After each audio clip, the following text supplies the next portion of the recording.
It's Roger and James here from the DisKingdom Podcast. In this episode, we're just going to be talking about what we've been reading comic book wise for a while. We haven't done one of these for a while, kind of on our rotation of things to talk about every now and again.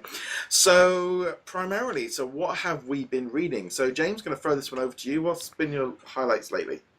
I've been reading a lot because I fell behind because of the move, and then I haven't had internet here at the apartment, so I've had nothing to do but read, which has been great. But let's see, I got caught up on Avengers No Surrender, started the new Avengers series, got caught up on all the Star Wars books except for Thrawn because I read the actual Thrawn book, so I don't see any reason to read the comic. Some stuff over at DC as well. The Infinity Countdown, the first 3 issues of that. Rogue and Gambit over on the X-Men side, X-Men Red, all sorts of stuff. So it'd probably be easier for me to say the books that I haven't been reading lately. But what about you? What have you been I'll be reading? honest, I've had a little bit, this last month has been a little bit tricky because I started going to the game club on Star Wars night on Wednesday, which is the night normally all the comic books, I would read them. So I lost my night for reading then, but also because of moving, my normal Thursday day off, which is like my Saturday afternoon chilling out on the sofa where I usually read a few comic books, I've been doing stuff for moving house and packing and moving stuff into storage. So I've the last few weeks, I've probably read 2 books a week. I really have just slid right off the scale of I finished off the No Surrenders. I kept up with that one. The Avengers every week. I loved that weekly series.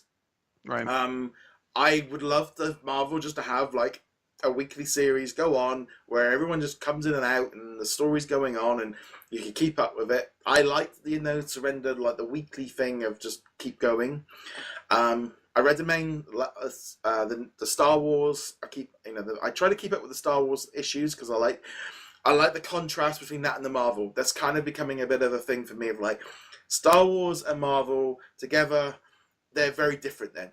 We've got a different kind of thing going on, and I've been keeping up with the Infinity Prime, which seems to be the big event, and just a few random ones here and there. I did start up the Avengers last night, the first issue of the new one. It was a bit no, this isn't what I was expecting, and yeah, so for me at the minute, it's just keeping on top of the main issues. I'm finished off the Mighty Thor. I think it's at the end of that series now. That's kind of the end of that series. I love that. The last I've been reading that probably the last 6 months or so. The Death of I thought that was a really good book. I really enjoyed, and I didn't read any of it up to that point. And even though I hadn't seen her in action really properly, I really felt that was a very good book. And when every time that came up of each Wednesday, I was I want to read. I want to read that one. Which there's a lot of other stuff where anything that's issue 2 or 3 or 5, I just skip. I just try to jump onto the main ones. Again, there's just so much to read and so little time. So if I can read 3 or 4 books a week, I'm quite happy. That's kind of, and also just money. That's still a tenner. Oh, yeah. So that's yeah. It's an expensive hobby. I think we were talking about the X-Wing miniatures for another one. I was like, that's an expensive hobby.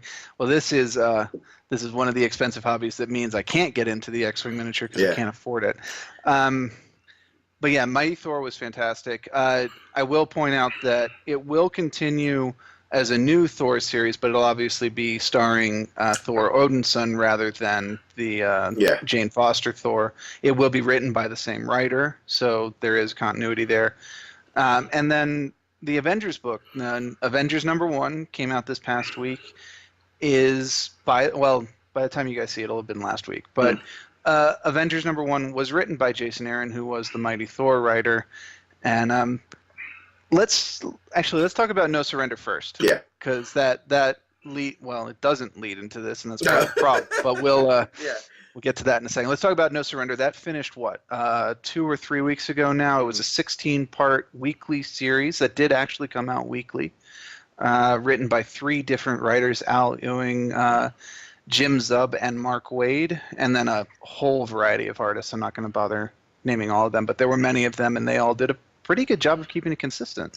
Yeah, a bit hit and miss here and there. I felt like that last issue of this thing was a bit like this. You know that feeling of when you watch a movie and there's that scene at the end where like they've had the big fight and they're all just clearing up and they're having a bit of a quip with each other before they.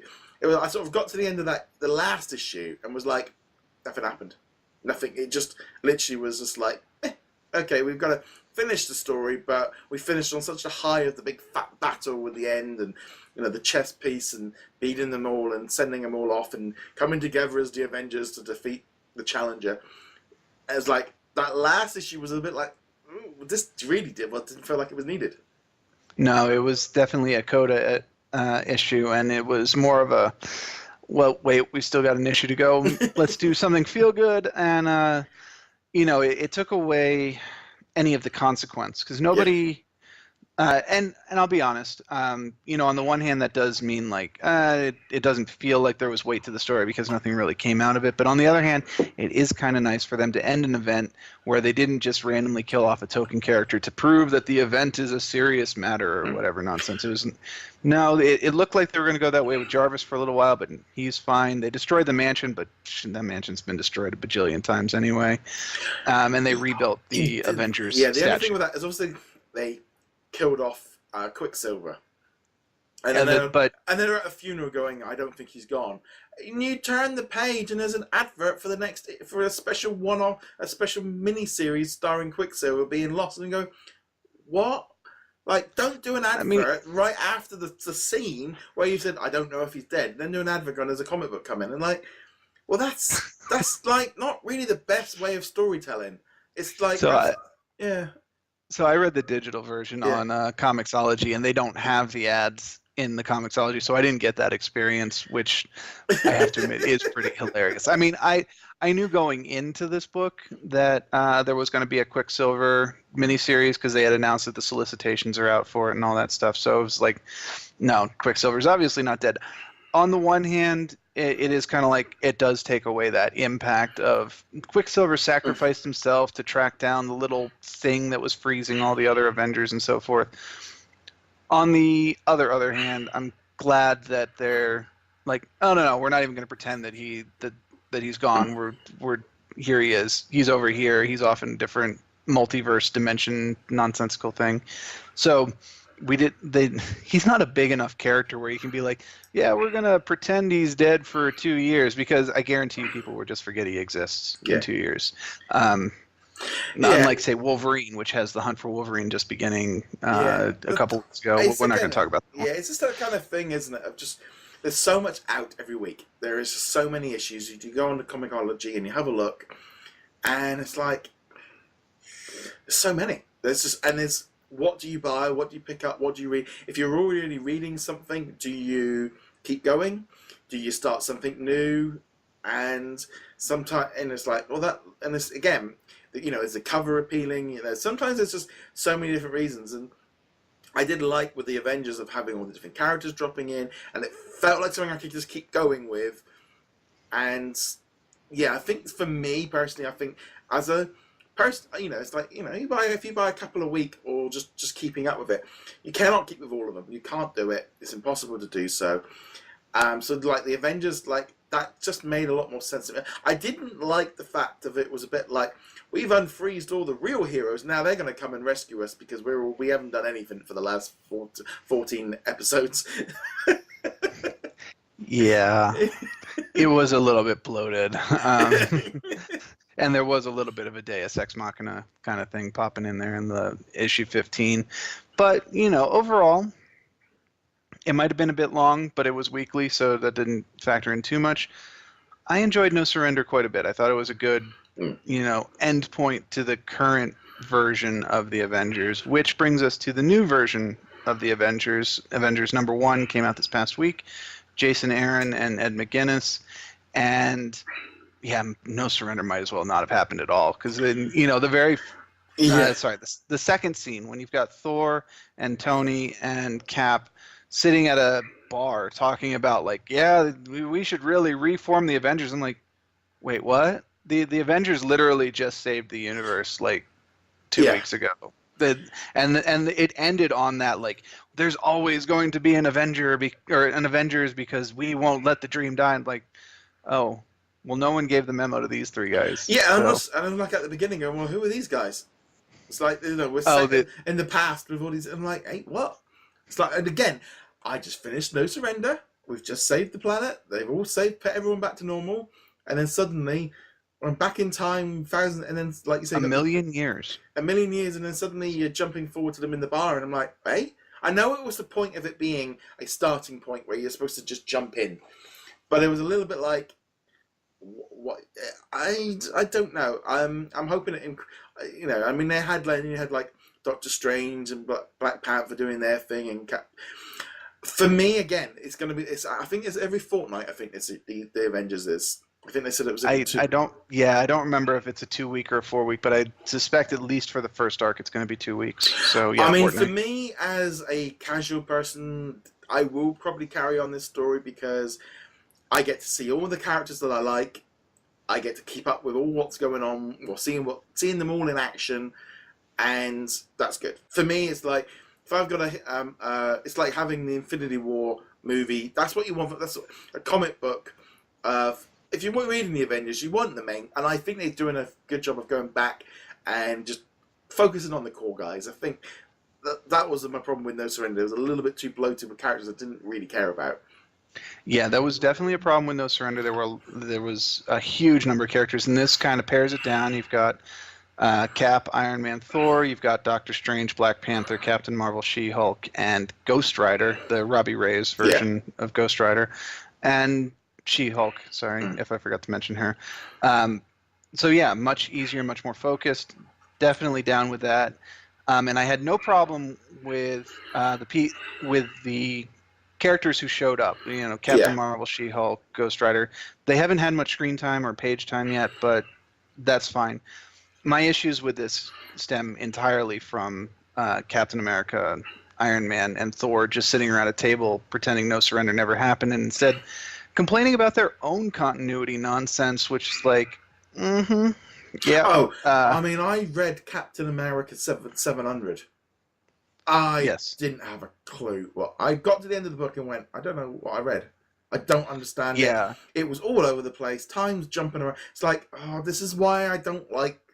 That's what annoys me when they get a little bit too time jumpy and parallel jumping and parallel... Because it's like, okay, Captain America 700, this is a good point to maybe jump in and...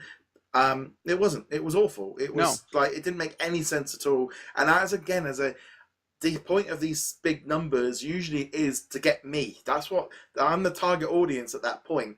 Is they're after somebody new to jump in, not necessarily a new person to comic books, but a new jumping on point, and that wasn't it.